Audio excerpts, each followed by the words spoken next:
कान्यकुब्ज गोत्र का ब्राह्मण था जिसका नाम था अजामिल। कान्यकुब्जे द्विजः कश्चित् दासी पति रजामिलः नामना नष्ट सदाचारो दास्याः संसर्ग दूषितः। वो अजामिल ब्राह्मण था, कान्यकुब्ज गोत्र का था, लेकिन उसकी जो पत्नी थी वो तो बड़ा क्रूर था, लेकिन उसकी पत्नी बहुत भक्ति किया करती थी। एक दिन की बात है भैया, वो एक वेश्या पर आसक्त हो गया। जब वो वेश्या पर आसक्त हो गया तो वेश्याओं का तो भैया नियम है, माल दो उनको, जब तक धन दोगे तब तक वो आपकी, और जिस दिन धन देना बंद कर दोगे उस दिन लात मार करके भगा देती हैं। ये जो अजामिल था ये भगवान की भक्ति करते करते खूब माल चोरी करने लगा, बड़ा डाकू बन गया, शैतान बन गया। एक दिन की बात है, कुछ महात्मा चतुर्मासा करने के लिए उसी नगर में पहुंचे जहां पर अजामिल का घर था। अब भैया चतुर्मासा का नियम है कि जहां सूर्यास्त हो जाए यात्रा को वहीं रोक देना चाहिए।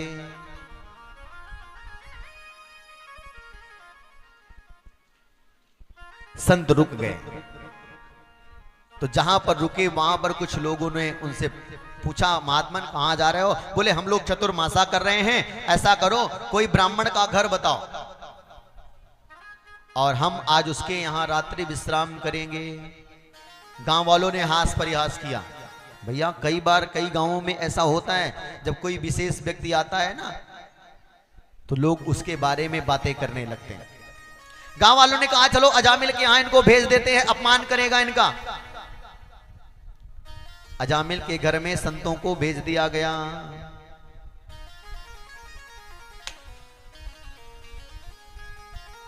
बोले बांके बिहारी लाल की जय। अजामिल के घर में भेजा गया। अजामिल उस समय घर में नहीं था, पत्नी थी, पत्नी बहुत भक्ति किया करती थी। संत वहां पहुंचे, संतों ने कहा देवी आज हम रात्रि विश्राम करेंगे। बोले ठीक है अब रुकिए। पत्नी बहुत भक्ति किया करती थी, उसने आटा दाल चावल दिया, ब्राह्मणों ने संतों ने भोजन बनाया, पाया, रात्रि विश्राम किया। रात्रि में अजामिल आया। अजामिल ने देखा भैया यहां तो महात्माओं की भीड़ लगी है। भैया परमात्मा की कृपा से ही हमारे घर में संतों की, ब्राह्मणों की, गुरुजनों की भीड़ लगती है। जैसे हमारे यजमान परिवार पर आपके गांव पर परमात्मा की कृपा हुई, और भैया यहां ब्राह्मण ही ब्राह्मण पधारे हैं। दिव्य वेद मंत्रों के पाठ होते हैं, भागवत जी का पाठ होता है, कथाएं होती हैं। अजामिल देख करके लौट गया। सुबह जब ब्राह्मण जगे, संत जगे, तो संतों ने अजामिल के दरवाजे पर पहुंचे संत, और संत कहते हैं अजामिल हम लोग जा रहे हैं। अजामिल ने कहा तो जाओ।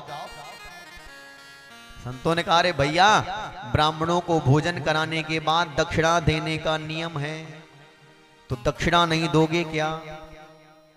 अजामिल ने कहा सुनो, मैंने तुम्हारा ये कमंडल और दंड नहीं छीन लिया, यही तुम्हारी दक्षिणा है। अब अगर अपनी खैरियत चाहते हो तो यहां से चले जाओ। पत्नी ने आंख दिखाया। क्यों? क्योंकि भैया अजामिल अपनी पत्नी को बहुत डरता था,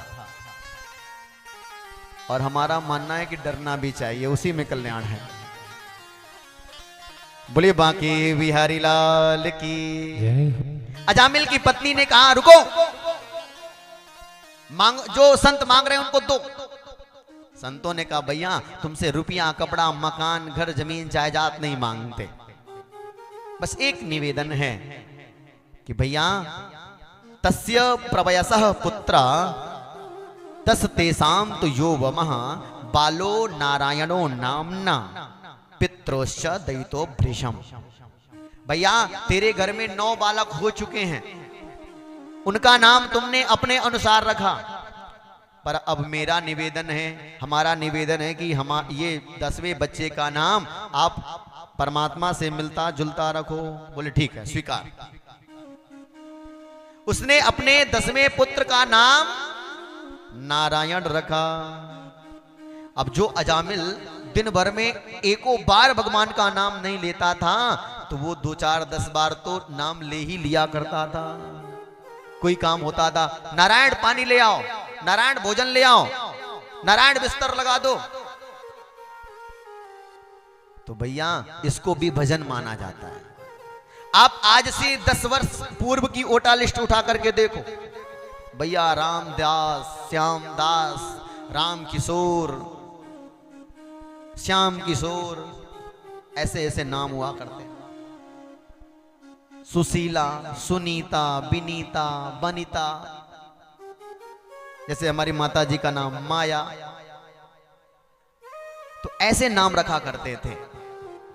लेकिन जब से ये मॉडर्न जमाना आया तो हम लोग चिंटी, पिंटी, चिंटू, मिंटू, रिंकी, पिंकी। एक घर में एक बिटिया हुई। अब छोटा बच्चा तो वैसे भी अच्छा सुंदर होता है, घर वालों ने उसका नाम स्वीटी रख दिया। अब भैया जब तक वह छोटी बिटिया स्वीटी है तब तक तो ठीक है। अब वही स्वीटी 80 साल की बुढ़िया हो जाए,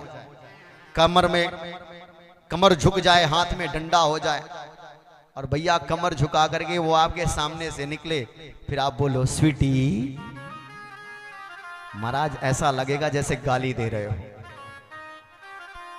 इसलिए नाम बहुत समझ बूझ करके रखना चाहिए। अजामिल ने नारायण नाम रखा।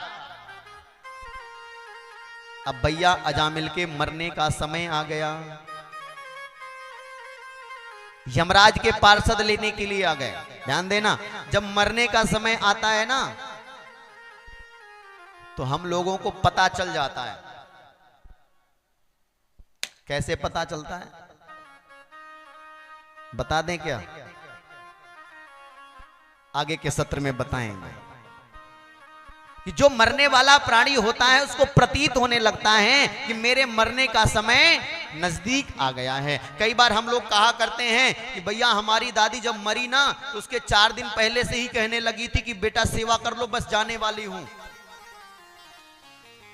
यम के पार्षद आए, उसको ले जाने लगे। तो भैया जब यम के पार्षद आते हैं ना तो मरने वाले व्यक्ति को ही दिखाई देते हैं, अन्य किसी को नहीं दिखाई देते। फिर वो मरने वाला प्राणी जोर जोर से चिल्लाता है। क्यों? क्योंकि उनका जो शरीर होता है बड़ा विशालकाय शरीर होता है। उसी समय भैया वो चिल्लाने लगा। अजामिल को जब लेने के लिए यम के पार्षद आए, अजामिल चिल्ला रहा है, दूरे क्रीडन का सक्तम पुत्रम नारायणामयम् प्लावितेन स्वरेणोच्चै राजुहावा कुलेन्द्रियः। दूरे क्रीडन का सक्तम, दूर खेल रहे बालक को जोर जोर से चिल्लाने लगा, अरे नारायण बचाओ, नारायण बचाओ, नारायण बचाओ। पर भैया दूर खेल रहा बालक तो बचाने के लिए नहीं आया, पर उधर से नारायण के पार्षद आकर के उस अजामिल की रक्षा करते हैं। जैसे ही नारायण के पार्षद आए, नारायण के पार्षद कहते जाओ, ये हमारा दूत है, तुम कैसे आ गए? भैया यम के पार्षद लौट गए। यम के पार्षद लौटे, यमराज ने पूछा कैसे चले आए खाली हाथ? अरे अजामिल को लेकर के नहीं आए। बोले यम के पार्षदों ने कहा आज ये बता दो, ये कंफर्म कर दो किसको लाना है किसको नहीं लाना। भैया हम जाते हैं, यम के पार्षद आते हैं, मार करके भगा देते हैं नारायण के पार्षद। उसी समय बताने लगा कि सुनो, सांकेत्यम पारिहास्यम वा स्तोभम हेलनमेव वा वैकुंठ नाम गृहण मसेसागहरम विदुः। आज वो बताने लगा कि भैया सुनो, किसको लाना है किसको नहीं लाना, बड़े ध्यान से सुनना। जिह्वान भक्ति भगवद गुण नाम धेयम चेतश्च न स्मरति तच्चरणारविंदम। कृष्णायनो नमति यक्षिर एकदापि तानानयध्वमसतो कृत विष्णु कृत्या जिह्वान भक्ति भगवत गुण नाम देयम। भैया जिसकी जिह्वा परमात्मा के गुणानुवाद ना गाती हो उसको यहां लाना। जिह्वान भक्ति भगवत गुण नाम देयम चेतश्चन स्मरति तच्चरणार अविंदम। हे भैया जिसकी मति परमात्मा के चरणार विंद का चिंतन ना करती हो उसको भी यहां लाना। कृष्णायनो नमति यक्षिर एकदापि, जो एक बार भी अपने जीवन में परमात्मा कृष्ण का नाम ना लेता हो उसको यहां लाना। जिसके मस्तक पर तिलक ना लगा हो उसको भी यहां लाना। जिसके गले में तुलसी की माला ना पड़ी हो उसको भी यहां लाना। ध्यान देना भैया, तुलसी की माला हर प्राणी को ग्रहण करनी चाहिए।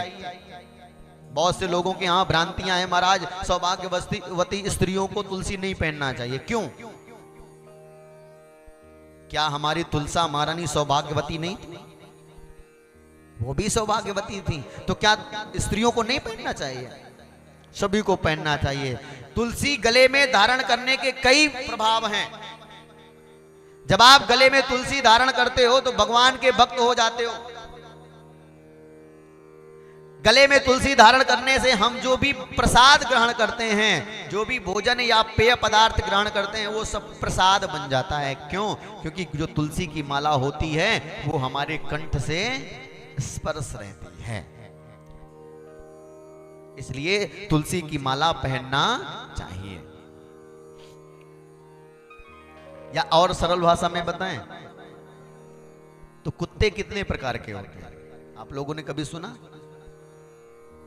कुत्ते दो प्रकार के होते हैं। एक कुत्ता होता है पालतू और एक कुत्ता होता है फालतू। तो जो फालतू कुत्ता होता है उसके गले में पट्टा नहीं पड़ा होता, और जो पालतू कुत्ता होता है उसके गले में पट्टा पड़ा होता है। और परमात्मा कहते हैं सुनो, जिसके गले में तुलसी रूपी पट्टा पड़ा हुआ है वो मेरा पालतू कुत्ता है, और जिसके गले में तुलसी रूपी पट्टा नहीं पड़ा है वो फालतू कुत्ता है। अब सुनो, जब पालतू और फालतू कुत्तों में लड़ाई होती है तो हम लोग क्या करते हैं? भैया जो फालतू कुत्ता है उसको दो चार डंडे मारते हैं और पालतू वाले का पट्टा पकड़ करके घर ले आते हैं।